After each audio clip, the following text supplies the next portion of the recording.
Hello friends, ಉತ್ತರ ಕರ್ನಾಟಕದ ಮಿರ್ಚಿ ಮಾಡುವುದು ಹೇಗೆ ಅಂತ ನೋಡೋಣ ಬನ್ನಿ. ಇದು ತುಂಬಾನೇ ಈಜಿ ಹಾಗೂ ಸಿಂಪಲ್ ಆದ ರೆಸಿಪಿ ಫ್ರೆಂಡ್ಸ್.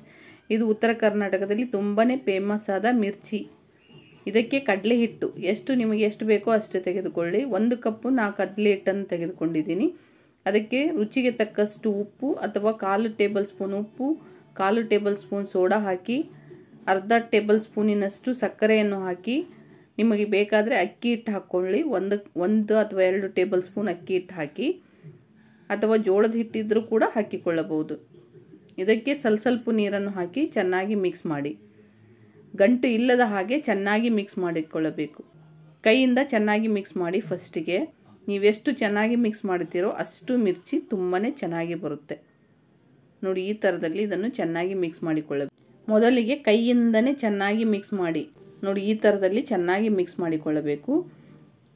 ಇದು ಒಂದು 2 ರಿಂದ 3 ನಿಮಿಷ ಈ ಥರದಲ್ಲಿ ಚೆನ್ನಾಗಿ ಮಿಕ್ಸ್ ಮಾಡಿ. ಅಂದರೆ ಮಿರ್ಚಿ ತುಂಬಾ ಕ್ರಿಸ್ಪಿ ಹಾಗೂ ಟೇಸ್ಟಿಯಾಗಿ ಬರುತ್ತೆ ಫ್ರೆಂಡ್ಸ್. ನೋಡಿ, ಈ ಥರದಲ್ಲಿ ಕೂಡ ಚೆನ್ನಾಗಿ ಮಿಕ್ಸ್ ಮಾಡಿ, ಅಥವಾ ನೀವು ಕೈಯಿಂದ ಕೂಡ ಆದರೂ ಚೆನ್ನಾಗಿ ಮಿಕ್ಸ್ ಮಾಡಬೇಕು. ಇದನ್ನು 2-3 ನಿಮಿಷ ಚೆನ್ನಾಗಿ ನೆನೆಯಲು ಬಿಡಿ.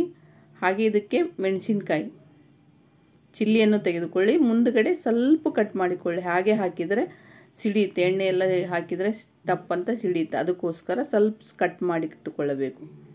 ನೋಡಿ, ಇವಾಗ ಹಿಟ್ಟು ರೆಡಿಯಾಗಿದೆ. ಹಿಟ್ಟು ಸ್ವಲ್ಪ ಗಟ್ಟಿ ಇಲ್ಲ ಅಂದರೆ ಇನ್ನೊಂದು ಸ್ವಲ್ಪ ಹಿಟ್ಟು ಹಾಕಿಕೊಂಡು ಚೆನ್ನಾಗಿ ಮಿಕ್ಸ್ ಮಾಡಿಕೊಳ್ಳಿ. ಎಣ್ಣೆ ಗ್ಯಾಸ್ ಮೇಲೆ ಇಟ್ಟು ಚೆನ್ನಾಗಿ ಕಾಯಲು ಬಿಡಿ. ಚೆನ್ನಾಗಿ ಬಿಸಿ ಆಗಬೇಕು. ಬಿಸಿ ಆಗಿದೆ ಇಲ್ಲ ಅಂತ ಒಂದು ಸ್ವಲ್ಪ ಹಿಟ್ಟನ್ನು ಹಾಕಿ ನೋಡಿ. ಇದು ಚೆನ್ನಾಗಿ ಈ ಥರದಲ್ಲಿ ಚೆನ್ನಾಗಿ ಬಬಲ್ಸ್ ಬಂದರೆ ಆವಾಗ ಮಿರ್ಚಿಯನ್ನು ಹಾಕಿ. ನೋಡಿ, ಈ ಥರದಲ್ಲಿ ಹಿಟ್ಟಿನೆಲ್ಲ ಎದ್ದಿ ಹಾಕಿ. ಗಟ್ಟಿ ಆದರೆ ಚೆನ್ನಾಗಿ ಬರುತ್ತೆ, ಆದರೆ ಸ್ವಲ್ಪ ಸ್ಮೂತ್ ಆಗಲ್ಲ, ಹಾರ್ಡ್ ಅನಿಸುತ್ತೆ. ಸ್ವಲ್ಪ ಈ ಥರದಲ್ಲಿ ಚೆನ್ನಾಗಿ ಹಾಕಿಕೊಳ್ಳಿ. ನೋಡಿ, ಹೀಗೆ ಒಂದೊಂದಾಗಿ ಮಿರ್ಚಿಯನ್ನು ಹಾಕಿ. ಇದು ಚೆನ್ನಾಗಿ ಕ್ರಿಸ್ಪಿಯಾಗಿ ಮಾಡಬೇಕಾದ್ರೆ ಫಸ್ಟಿಗೆ ಹೈ ಫ್ಲೇಮಲ್ಲಿ ಇಟ್ಟುಕೊಳ್ಳಿ. ಆಮೇಲೆ ಸ್ವಲ್ಪ ಸ್ಲೋ ಫ್ಲೇಮಲ್ಲಿ ಇಟ್ಟುಕೊಳ್ಳಬೇಕು. ಆಮೇಲೆ ಮತ್ತೆ ಹೈ ಫ್ಲೇಮಲ್ಲಿ ಮಾಡಿಕೊಳ್ಳಿ. ನೋಡಿ, ಈ ಥರದಲ್ಲಿ ಚೆನ್ನಾಗಿ ಗೋಲ್ಡನ್ ಬ್ರೌನ್ ಬರುವ ತನಕ ಚೆನ್ನಾಗಿ ಫ್ರೈ ಮಾಡಿಕೊಳ್ಳಬೇಕು ಫ್ರೆಂಡ್ಸ್. ನೋಡಿ, ಹೀಗೆ ಚೆನ್ನಾಗಿ ಫ್ರೈ ಮಾಡಿ. ತುಂಬಾ ಗೋಲ್ಡನ್ ಕಲರ್ ಆಗಬಾರ್ದು, ಸ್ವಲ್ಪ ಮೀಡಿಯಂ ಗೋಲ್ಡನ್ ಕಲರ್ ಆಗುವವರೆಗೆ ಚೆನ್ನಾಗಿ ಫ್ರೈ ಮಾಡಿ. ಹೊತ್ತಿಸಕ್ಕೆ ಹೋಗಬೇಡಿ, ಹೊತ್ತಿಸಿದ್ರೆ ಟೇಸ್ಟ್ ಡಿಫ್ರೆಂಟ್ ಆಗುತ್ತೆ. ನೋಡಿ, ಇವಾಗ ಮಿರ್ಚಿ, ಉತ್ತರ ಕರ್ನಾಟಕದ ಮಿರ್ಚಿ ರೆಡಿ. ಉತ್ತರ ಕರ್ನಾಟಕದಲ್ಲಿ ಈವ್ನಿಂಗ್ ಟೈಮಲ್ಲಿ ಮಿರ್ಚಿ ತುಂಬಾ ಫೇಮಸ್. ಇದ್ರ ಜೊತೆ ಗ್ರೀನ್ ಚಟ್ನಿ ಕೂಡ ತಿನ್ನೋದಕ್ಕೆ ಟೇಸ್ಟ್ ಆಗಿರುತ್ತೆ. ಹಾಗೆ ಕೋಕೋನಟ್ ತೆಂಗಿನಕಾಯಿ ಚಟ್ನಿ ಕೂಡ ಚೆನ್ನಾಗಿರುತ್ತೆ. ಇದಕ್ಕೆ ಜಾಸ್ತಿ ಗ್ರೀನ್ ಕಲರ್ ಚಟ್ನಿನೇ ಮಾಡ್ತಾರೆ.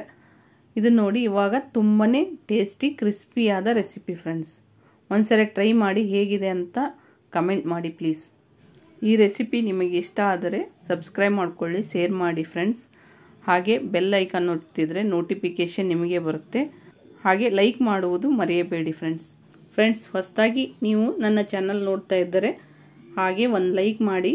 ನಿಮಗೆ ಈ ವಿಡಿಯೋ ಇಷ್ಟ ಆದರೆ ಸಬ್ಸ್ಕ್ರೈಬ್ ಮಾಡ್ಕೊಳ್ಳಿ. ನಿಮ್ಮ ಫ್ರೆಂಡ್ಸಿಗೂ ಕೂಡ ಶೇರ್ ಮಾಡಿ. ಹಾಗೆ ಅವರು ಕೂಡ ನಮ್ಮ ಚಾನಲ್ಗೆ ಸಪೋರ್ಟ್ ಮಾಡುವ ಹಾಗೆ ಮಾಡಿ ಪ್ಲೀಸ್.